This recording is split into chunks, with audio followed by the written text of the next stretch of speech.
So kung gusto natin maging healthy, kailangan nating tanggalin yung habit natin na nag-overeat tayo, okay?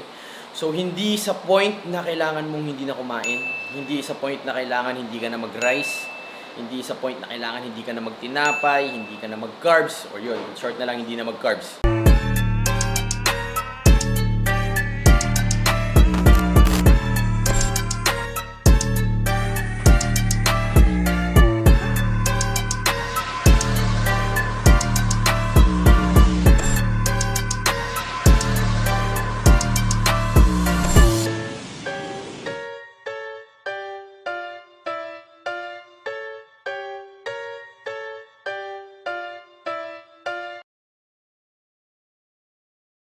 Okay, so what's up mga kasayan? Welcome back sa channel. Kinahano ko pala kasayan nyo para sa video na to. Usapang pagpapapayat. Pero, kimplayin ko muna tong kape natin. So, ano muna tayo ngayon? Kape. Kasi nakikita ko kay Rap, nagkape siya. May pre-workout naman ako dito from Waking. Siyempre, shoutout sa Waking. Pero, ayoko rin ng everyday ako nagpa-pre-workout. So, ngayon, for this day, kape muna ako. Daming natapon. Nilaan ko na lang mamaya. So, kailangan, syempre, huwag masyado mainit kasi baka mapasok kayo.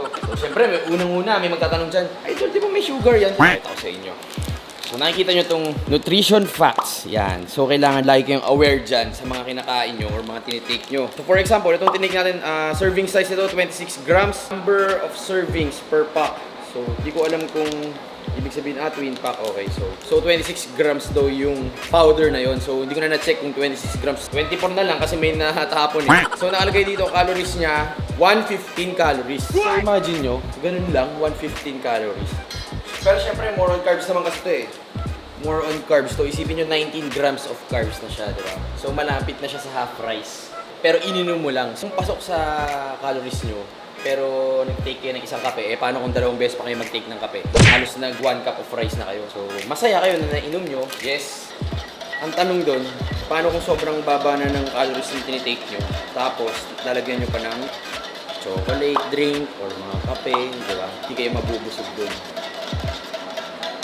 Tapos, nasobrahan ko pa sa tubig, ang tabang. Tendency nun, kung meron pa ako ditong kape, dadagdagan ko pa, di ba? Pero hindi naman masama mag-take ng mga kape.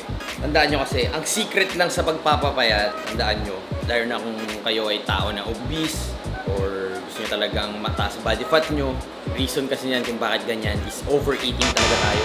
Huwag na natin hanapan pa ng mga palusot na kung ano man. Meron dyan magsasabi pa, nag-diet naman na ako ng 1 month, ganito. Isipin mo lang, yung sobrang tagal mo nag-overeat, kumain-kain ka ng mga kung ano-ano, fast food. Ayoko na magbanggit ng brands kasi syempre, paano naman yan. Kumain-kain ka ng mga fast food or mga unhealthy foods, pizzas, mga ganyan. Nang sobrang tagal, tapos ini-expect mo 1 month ka lang nag-diet. Ano yun, di ba? Walang ganun, mga kasayan. So, medyo maingay lang yung natin dito tayo. Sobrang imposible yun, mga kasayan, na 1 month lang, tapos i-expect nyo na pumayat kayo agad. Pero sa 1 month na yun, pumayat talaga kayo. Pumayat kayo. Imposibleng hindi kayo pumayat. So yun na nga, balik tayo. So lahat ng mga tao na matataas yung body fat, most likely nag-overeat yan. Kailangan lang natin bawasan syempre yung kain kung gusto talaga natin ng bagong itsura ng katawan. Kung gusto natin bumaba yung body fat natin, bawasan natin yung kain. Ngayon, kung gusto mong maging healthy, kasi syempre alam naman natin lahat na pag ang tao is obese, medyo unhealthy yan. So kung gusto natin maging healthy, kailangan nating tanggalin yung habit natin na nag-overeat tayo, okay? So, hindi sa point na kailangan mong hindi na kumain, hindi sa point na kailangan hindi ka na mag-rice, hindi sa point na kailangan hindi ka na magtinapay, hindi ka na mag-carbs, or yun, in short na lang, hindi na mag-carbs. Kasi, tandaan nyo, hindi carbs yung nakakapagpataba. Ang nakakapagpataba sa atin is yung sobrang calories. Regardless kung galing man yan sa protein, regardless kung galing yan sa fat, regardless kung galing yan sa carbs. So, anything na sumobra sa calories natin is makakataba, okay? Makakatulong sa pagpataba natin. Lalo na kung hindi tayo active, hindi tayo masyadong nag-exercise. Kasi isipin nyo mga kasayan, tandaan nyo, may tinatawag na maintenance calories. So, dun papasok yung energy na nagagamit natin, tapos energy na pumapasok sa atin. Diba? So, pag nahanap mo yun, ito lang pala, next onting explanation lang.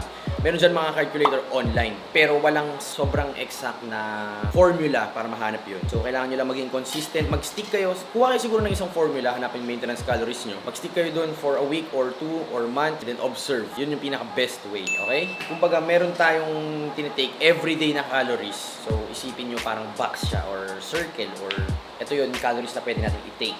Tandaan nyo, yung bilog na yan, yung nasa loob na yan, bilog or box or kung ano man. Ito na lang baso na lang. Ito yung parang calories natin na pwedeng i-maintain natin, na pwedeng i-take natin para ma-maintain natin yung weight. Para hindi tayo mag-gain ng body fat, para hindi tayo mag-lose ng weight. Okay, so ito yun. So ngayon, kung goal mo, pumayat, yan, hindi mo pupunuin yan. So meaning, for example, ito, nakikita nyo yung kung nasan yung kape. Yan, di ba nandyan? Yan. So medyo hindi puno siya. So meaning, naka-deficit ako dun sa maintenance calories ko. Yan, papayat ako dyan.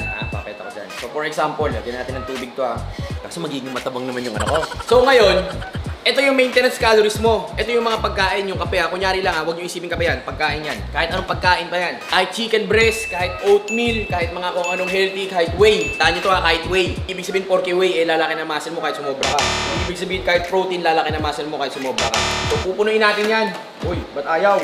Ayaw na tayo pakainin. Yan, pupunuin natin yan ngayon. Kunyari yung mainit na tubig, yung whey. Ito naman, oatmeal, yung malamig na tubig. Yan Nakikita niyo yan?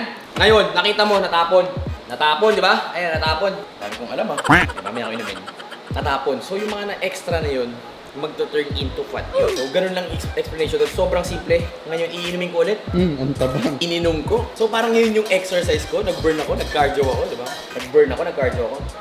So, deficit na ulit tayo. Pero tandaan nyo, hindi yung ganun kabilis. Minsan yung kakapiranggot na kinain nyo, ilang oras nyo nga yung sa cardio yun. So, sana nakakuha kayo ng nagigets yung sinasabi ko. So, balik na tayo sa rice. Wait lang, dito pala si Brother Diego. Yan, so client natin si Brother Diego. May goal kami sa March 28. Ngayon, balik tayo dito. Mga kasayan, ito na. Ngayon, gusto kong kumain. Gusto kong kumain ng, yung meal plan ko. Gusto ko, na-enjoy ko. So, ito yung allowed sa akin. Ito yung allowed sa akin. Yung baso na to. Magpapasok ako ng rice dito. Pasok ako ng rice. For example nagpasok ako ng rice. Dito na siya. Tapos yung mga protein ko, mga chicken, kung ano man, pinasok ko. Katababa ako, papayat. Pag napuno to. Hindi. Kasi yung total calories ko, nandun pa rin sa maintenance. Okay mga kasayan? So, tandaan nyo, hindi yung kanin ang nakakapagpataba. Hindi yung bread. Hindi yung kung ano man, kundi yung sobrang calories. Bakit hindi ka na ng coach kumain ng cake? Hindi ko paborito. Para naman sa mga taong may paborito sa mga ganong pagkain, tandaan nyo, pag kinain nyo yung cake, sobrang taas ng calories niya. Sobrang taas ng calories, kakaunti. Yung for the whole day, kumain ka ng cake. Ngayon, may goal ka na pumayat. Meaning, hindi mo kailangan punuin to, dito lang. Pag kumain ka ng cake, ang laki agad nung masasakop niya dun sa maintenance calories mo. Hindi ka pa nabusog, pero nag-enjoy ka. Ngayon, syempre, ano yung mga ibang oras na gising ka or active ka or sa mga daily activity mo, bigla kang magugutom ngayon. Ngayon, pag nagutom ka, ay, sige, kain na ako ng healthy. Kumain ka na ng healthy, nandito na ulit. Nagutom ka ulit, kumain ka na ulit ng healthy. Pero, for sure yun, magugutom ka ulit. Kasi nga, yung isang meal mo dun is cake. Isipin mo unang-una. Kakaunti, taas na taas ng calories, o nag-enjoy ka, pero hindi siya kasing nutritious ng ibang food, yung ibang healthy food. Doon na papasok ngayon yung mga kung bakit mas pipiliin natin yung healthy food kesa sa unhealthy food, diba? Kasi syempre yung healthy food, nutritious yan. Yung unhealthy food, yes, nakaka-enjoy. Pero tandaan nyo, hindi ibig sabihin pag healthy food, hindi na pwedeng nakaka-enjoy. Nakaka-enjoy pa rin. Kailangan mo lang pumili ng mga tamang pagkain. Sarap naman yung chicken, di ba? Masarap din naman yung rice. Sarap din yung fish. Yan, tapos lagyan nyo ng pampalasa. Meron tayong mga videos dyan. Tapos, ito na. Idol kasayan. Gusto ko talagang pumayat. Pero, ayoko yung nagsasuffer ako, nagugutom ako. So, dito na ngayon papasok yung pagpili mo ng pagkain ng low calorie pero high density food. Okay? So, ngayon, dito na papasok yung low calorie dense food. Okay? So, meaning, mababa yung calories niya pero yung density ng food mataas, okay? So, for example, ano yung mga ganun? Oatmeal. Yan, oatmeal. Pasok na pasok yan. Actually, yung rice hindi masyadong ganun. Kung i-compare mo siya sa oatmeal. Okay? So, pero hindi ibig sabihin hindi okay yung rice, okay? Basta pasok yung rice kasi maganda kasing source of energy rin yung rice. Kumbaga, mabilis talaga siya. Kaya ginagamit ko yun pre-workout, post-workout, yan, madalas sa rice talaga ako. Yan, parehas yan parang cereals, yan. O yan. Pero yung oatmeal yan, laging first meal ko yan. For example, isipin nyo, same grams ng carbs from oatmeal, same grams ng carbs from rice. Pag pinag-compare nyo yan, sobrang dami na itong oatmeal na to. Itong rice, ganyan lang. Ngayon, ipapasok mo dito yung chocolate, same grams of chocolate. Yung chocolate, gaganto lang yan. Yan o, paparehas niyan yung rice. Gets nyo na? Simple lang, di ba? Simple lang na rap. So yun lang naman. In short, mga kasayan, huwag kayong matakot sa rice. Huwag kayong matakot sa mga carbs. Yan. Hindi mo kailangan mag zero carbs para lang pumayat. Tandaan nyo yan. Hindi nyo kailangan mag-keto para lang pumayat. Kailangan nyo lang puliin yung mga tamang food para sa inyo. Basta, pasok dito sa baso or circle or square or pasok sa maintenance calories nyo or sa calories na ginagol nyo. Yun lang. Sobrang simple lang. Hindi nyo kailangan tanungin kung ilang whey protein ba, ilang ano ba. Diba? Tsaka tandaan nyo, bawat tao magkakaiba yan. Hindi nyo pwedeng tanungin kung ilang grams ng chicken kinakain ko kasi gano'n na rin yung kanin. Unless gusto nyo lang ng parang idea lang or compare nyo lang kasi sa weight nyo and sa weight ko. Pero hindi rin kayo pwedeng mag-base doon kasi iba yung muscle mass ko. For example, muscle mass ko is, for example, ang weight ko is 185, then meron isang 185 pero sobrang taas ng body fat niya. So doon din nagkakatalo kung ilang protein yung need ko para ano. And then gano'n din sa kanya. Actually, medyo mahaba kasing explanation to. So, yun lang naman. Sana may nagets kayo dito sa ano na to, sa sinabi ko na to. Tandaan nyo, kahit anong sombra masama siguro. Kaya huwag kayo masyadong magpapaniwala sa mga ano. Actually, meron pa nga akong ibang mga nakita dyan, ano yung sa TikTok, yung parang mga nag-burger, gano'n, parang nag-burger, burger diet daw, tapos ano, may abs. Huwag kayo magpapaniwala sa mga gano'n, ha? Tapos sobrang dami sa isang araw, kalokohan yun. So, yun na yun. Basta mga kasayan, tandaan nyo, sana may natutunan kayo. Sobrang simple lang, sobrang direct to the point. Actually, hindi direct to the point kasi may explanation ng konti. Kung magtuturo na ako, magle-legs na kami. Si Diego pala. High reps si Diego. Ito lang pala, extra ko na rin. Tandaan nyo, pag nagpapayat, hindi ibig sabihin kailangan high reps. Pag nagpapalaki, hindi kailangan ano. Ano yan eh, kumbaga, marami kasi ako nakikita pag nagpapayat sila, ano, gusto sila magbuhat na mabigat. Wrong yan, sobrang very wrong yan. Magbuhat kayo ng mabigat para mag-build ng muscle. Tandaan nyo. Kaya lang naman nasasabi yun kasi pag nag-build ka ng muscle, bibigat ka lang ng konti. Pero sa muscle, which is good. Anything na mag-gain mo ng weight sa muscle, good yan. Tandaan nyo yan. So, magkaiba kasi yung weight loss, fat loss lang. So, lagi lang fat loss yung go natin. Actually, weight loss go natin, pero more on fat lang lagi.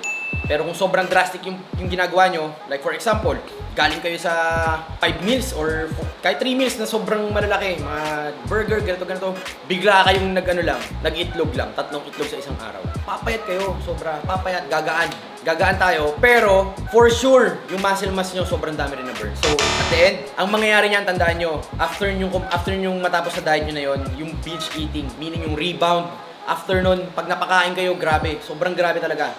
Walang makakaligtas dyan. So, hindi yun yung right way. So, kung iisipin nyo, sa long term, hindi yun yung right way. Kasi nga, sobrang grabe yung metabolism nyo, baba. So, pangit din yun. Bilis kayo tataba. Kain lang kayo ng konti, may bilis na kayo tataba. Yung rebound, grabe. So, hindi yun yung right way. Tandaan nyo, kailangan nyo lang maging patient, kailangan nyo maging consistent, at saka syempre, maging aware kayo sa food na kinakain nyo. Hindi nyo kailangan pahirapan sarili nyo. Hindi kayo mag-enjoy na masarap pa rin na food. Basta, pasok dun sa maintenance calories nyo or sa calories na ginugol nyo. So, wag nyo nang masyadong pahirapan sarili nyo na kung ano-ano pa. Unless meron kayong project na paparating, meron kayong target date na paparating, doon pwede lang kayo talagang sobrang bumaba ng calories. Pero expect nyo na yung muscle mass nyo, masasacrifice din. Ngayon, ang tanong mo, after nun, ano na next goal ko ba? So, hayaan mo na lang maging mataba ulit ako. Tandaan nyo yung fitness lifestyle to. Hindi to paunahan, hindi pa bilisan. Ano to? Marathon. Okay? May kasabayan na gano'n, di ba? Tandaan nyo. Marami kasi ako talagang kilala na pag nagda-diet, yes, ang ganda ng result. And after that, babalik na naman. Tingin ko kailan lang ulit meron. So, gawin nyo siyang lifestyle, mahalin nyo. Tapos, syempre, maging committed kayo. Yun lang. Kita tayo sa next vlog. Maraming salamat. Always stay hungry, stay humble, tsaka syempre, stay happy.